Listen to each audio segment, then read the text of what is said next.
Evening, good morning, good night, whatever the case may be. Welcome into virtual world history. That's right. It's me. It's Coach Hughes. Hope everybody is doing as good as can be expected out there. If you're watching this video, hopefully you're doing pretty good because you're learning about ancient world history and one of my favorite topics, the ancient Greeks. So, we have been talking about the early ancient Greeks and really their establishment on the Greek peninsula. And it was a little bit different than some of the other ancient worlds that we've talked about in Mesopotamia or the Egyptians, because really Greece stunk, man. If you look at their peninsula, it was mountainous, it was rocky. You couldn't farm there much. You could, but just a little bit. So the Greeks had to rely on their geographical land features that surrounded them. And, well, they were on a peninsula, so you had water on three sides. You had the mighty Aegean Sea, the Mediterranean Sea, and the Ionian Sea that all surrounds Greece. So the Greeks mainly relied on fishing for food and trade because they became expert shipbuilders. They learned how to sail a ship pretty magnificently, if I do say so myself, and that put them on a collision course with history. Two of the other early civilizations that we talked about in our last discussion was the Minoans and the mighty Mycenaeans. The Minoans, if you look on the picture right there below you, the island of Crete, which is below the peninsula of Greece, that's where the Minoan civilization started, and they really were great shipbuilders because they couldn't go anywhere. If they wanted to, they had to go by sea, so they had to learn how to build a ship, and they had to kind of harness that wind power to really get going. So no motorized vessels at this point in history. Their civilization, though, because of all the surrounding islands and the volcanic activity around there, their civilization probably collapsed because of volcanic activity. On the mainland, the Mycenaeans were really considered the first Greeks because they spoke the Greek language. The Minoans didn't do that, and they survived for a pretty good bit of time, I would have to say. They set up fortresses around the mainland. They used their geography. Instead of building four walls surrounding their city states, they kind of hunkered down behind steep walls and then built their walls outward. So they did use their geography, but because of earthquakes and outside invaders, their civilization did collapse as well. We talked about the development of what we've learned in previous chapters, city states, although the Greeks called them polis. And they're, relatively small cities that you would call today, but they acted all big and bad, like they were their own countries, like the United States, Germany, Italy, things or those things of that nature. We also talked about an Acropolis, which kind of sits there on top of a hill. The Agora was kind of like your modern day Walmart, where you could do your shopping, debate people, and even talk about religion. So all those things were discussed in section one. So now we're going to move on to section two and try to have a little bit fun with that if I can get things going. Yeah. All right. So, and I'll move my box around so you guys can see a little bit better.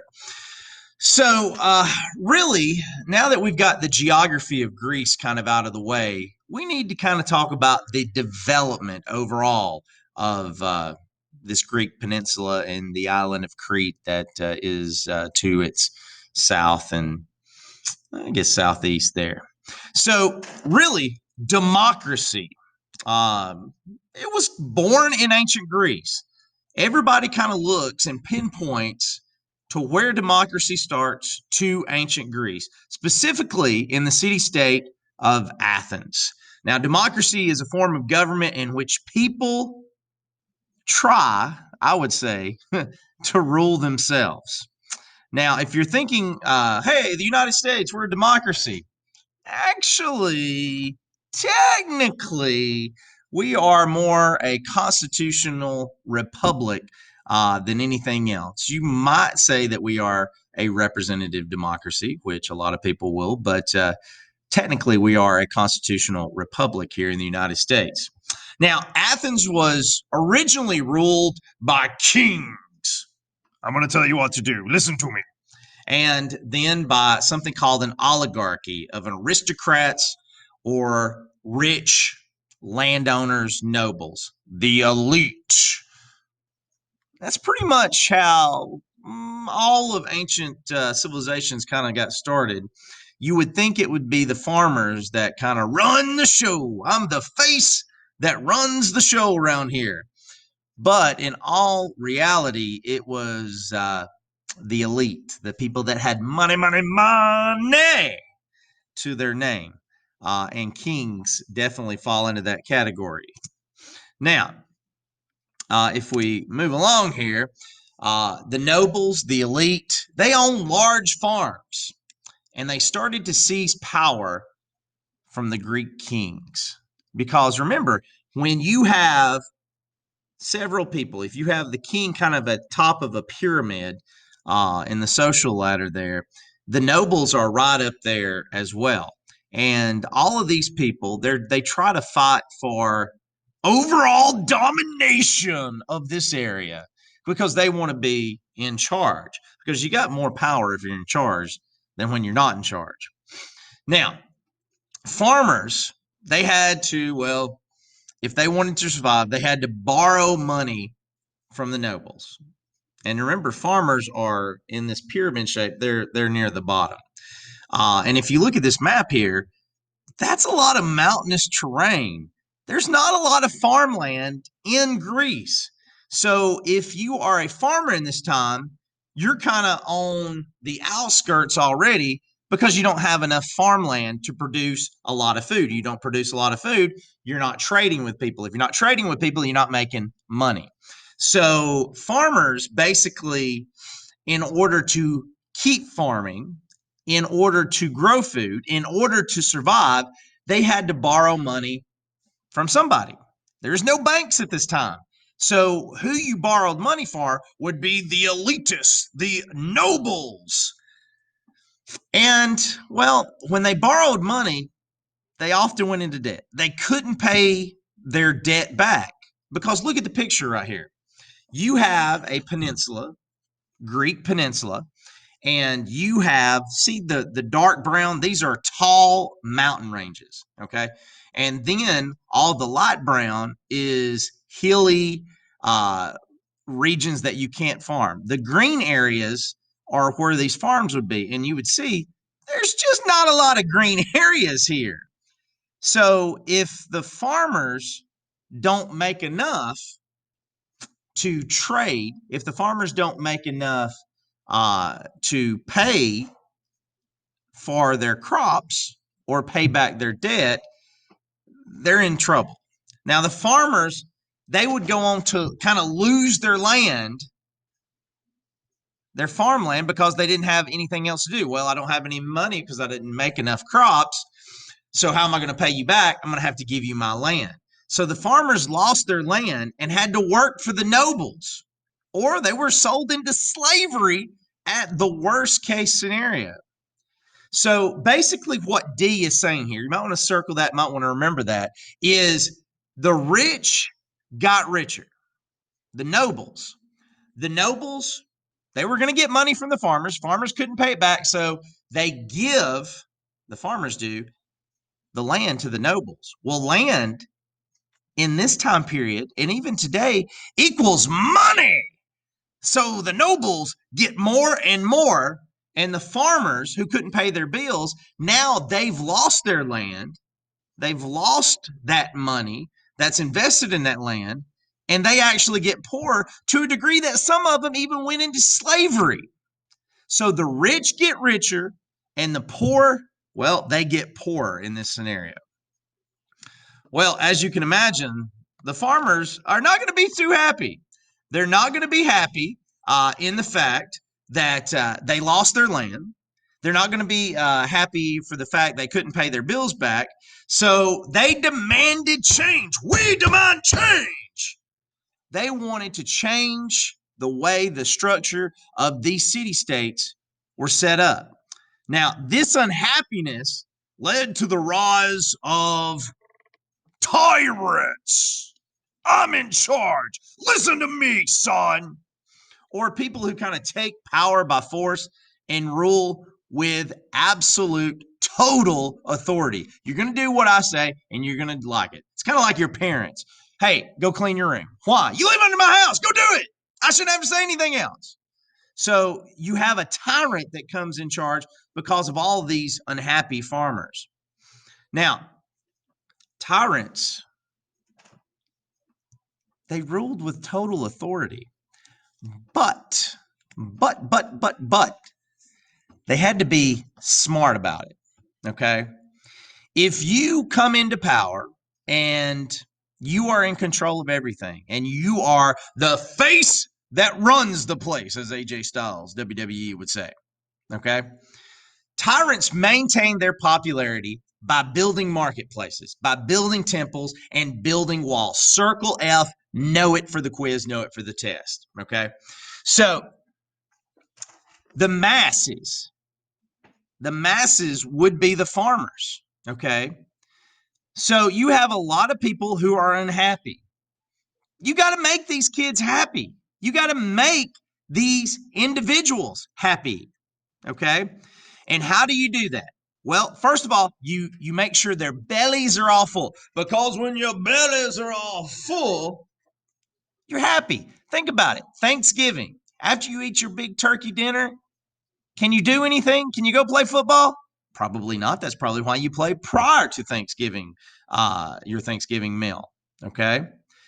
After you have a big meal and after your stomach is full, you're happy. You don't want to do anything else.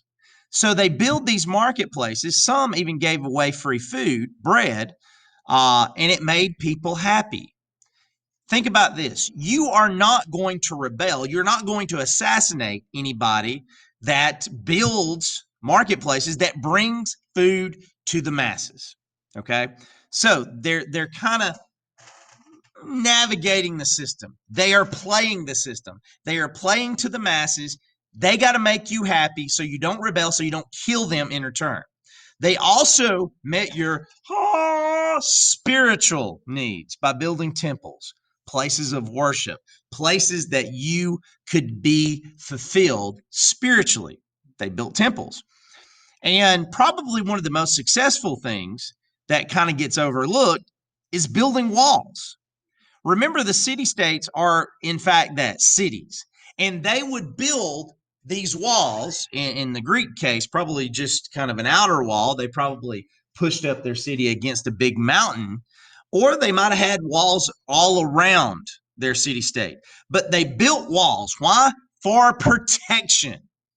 Got to make you feel safe.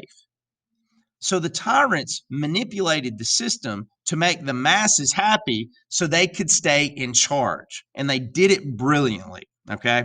So they kept you fed, marketplace, food.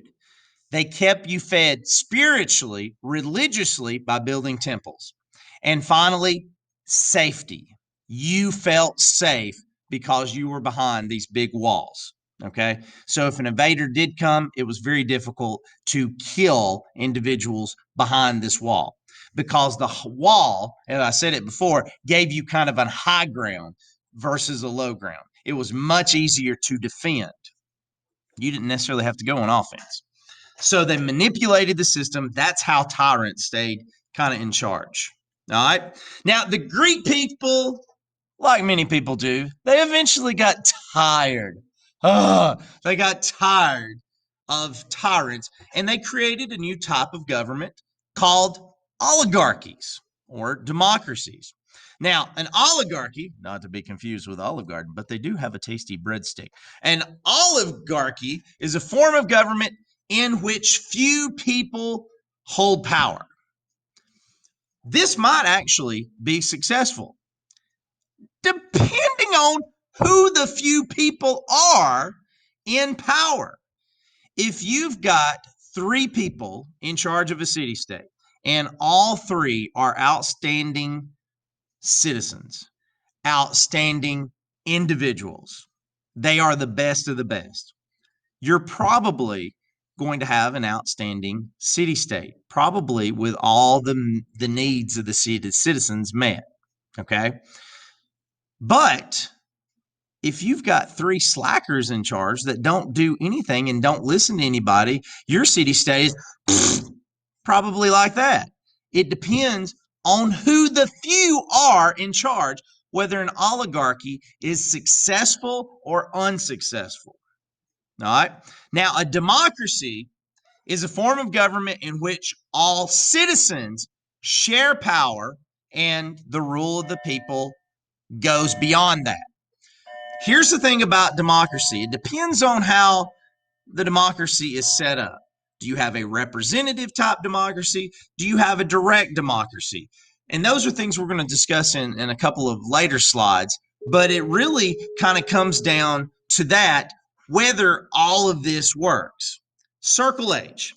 So the two big city-states in Greece were Sparta and Athens. And trust me, in chapter 9, we'll go into great detail about those two, but we're going to kind of just mention them in passing right now.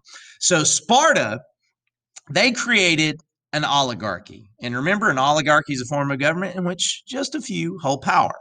Athens, another powerful Greek city-state, they go kind of all in on democracy.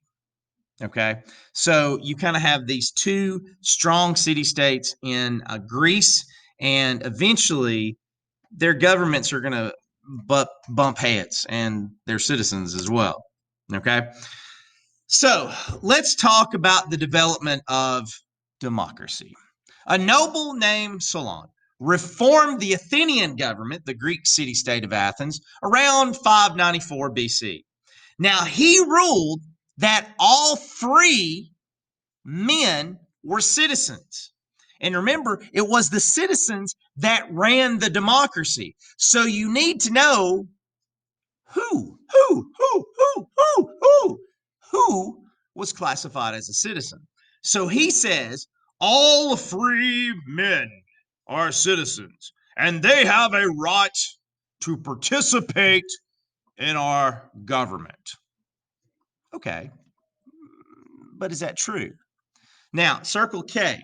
The Greeks were the first people to develop this idea of citizenship, in which citizens of a country are treated equally and have rights and responsibilities. That's probably a term you should have learned in your 7th grade year in civics, or whenever you had civics, that term rights and responsibilities. But go back to that sentence there, in which citizens of a country are treated equally. Equally. Citizens are treated equally. But you always have to look at the definition. Who is a citizen?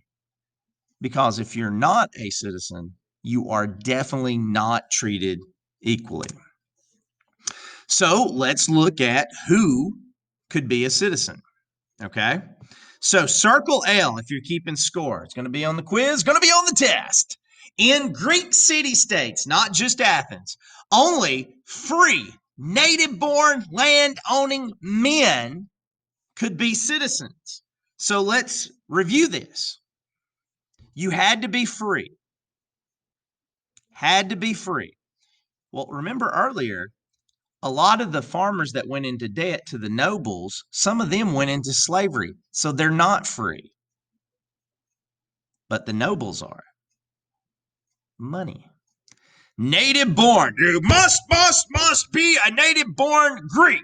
Must be born on the peninsula or the island of Greece. Land owning men.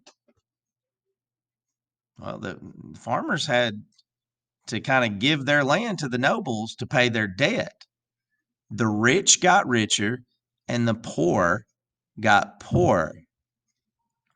This basically means that the free, native-born, landowning men could be citizens. That's it. And what that translates to is the rich who had more power in Athenian democracy because it was the nobles, it was the elite, it was the rich that was running the show, running the democracy. Why? Because they could be the only one to be classified as citizens in this Greek culture. Now, here's what citizens could do. Circle in.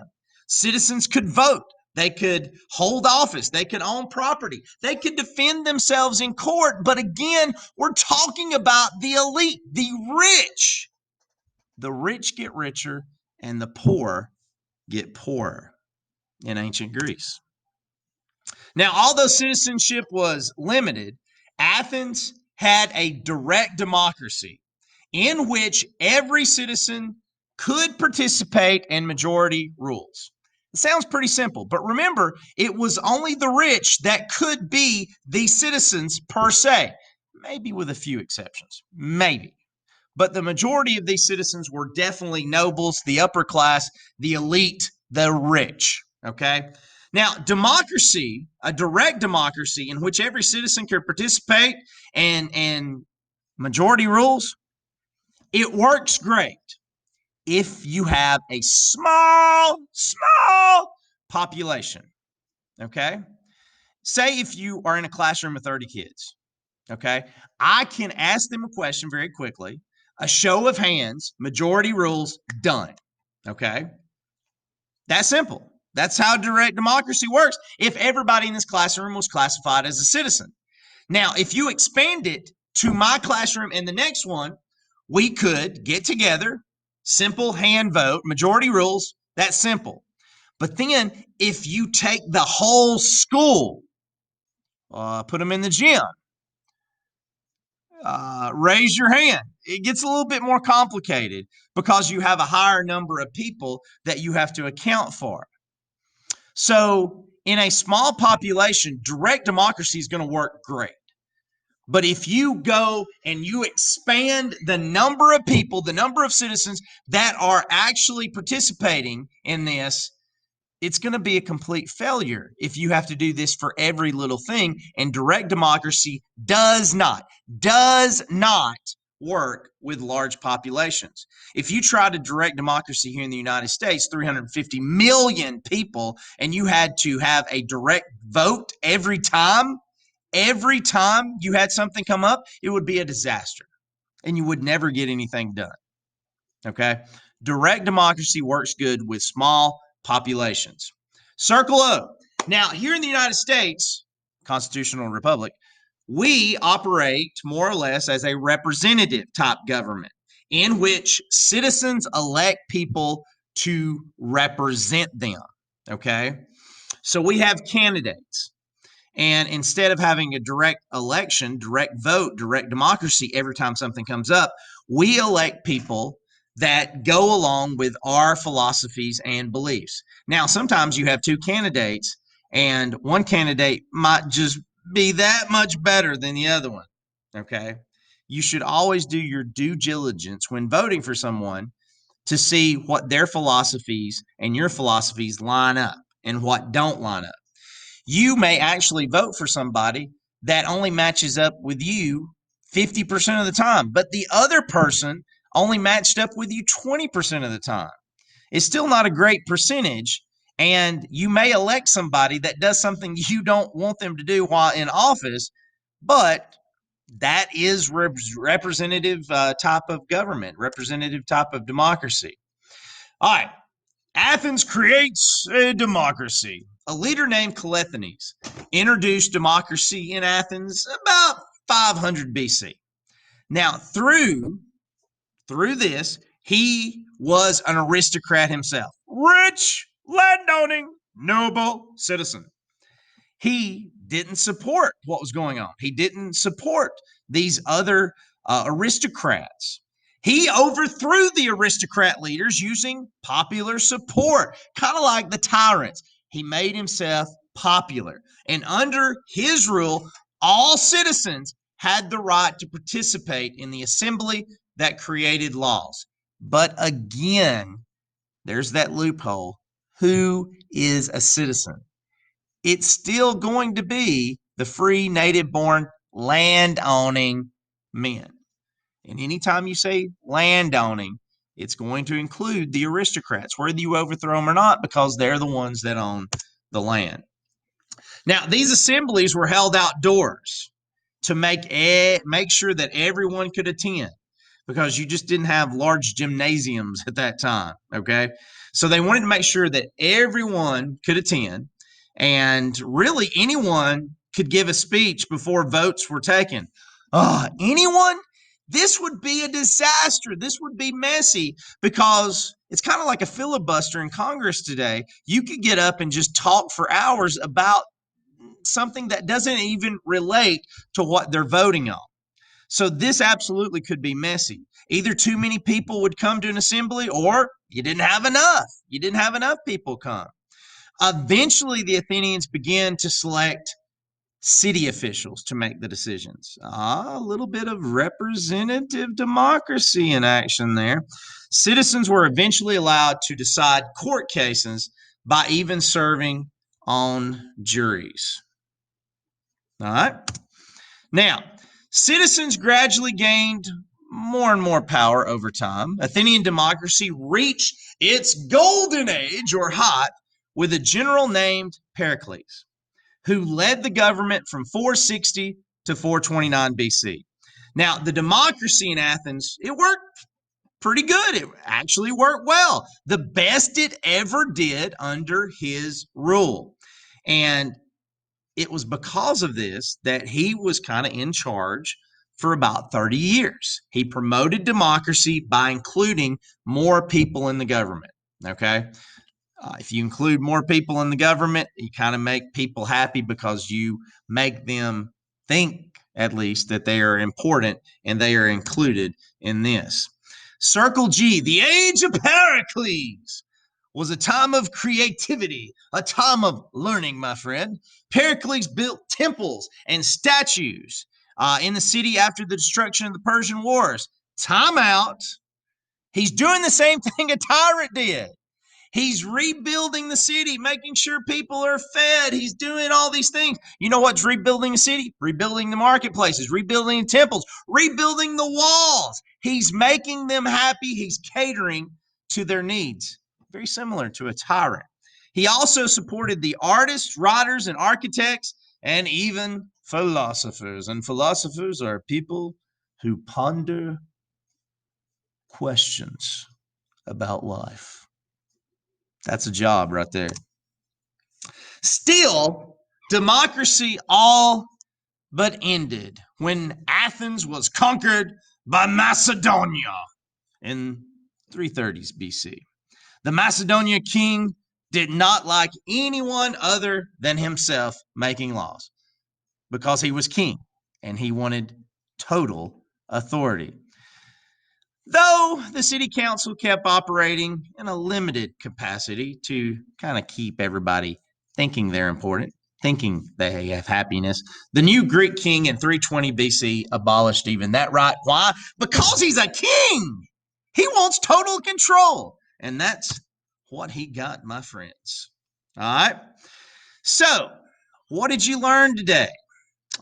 Maybe, I'm not going to make you do this, but maybe you should, on your own sheet of paper, answer the following question, turn it in to me. Well, obviously you don't have to turn it in to me, because you're a virtual student in the virtual world.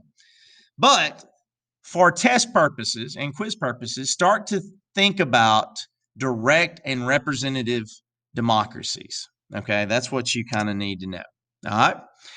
All right, ladies and gentlemen, that will wrap up Chapter 8, Section 2, our video lecture, our chat, our discussion, our lovely little conversation about ancient Greece and its various types of governments.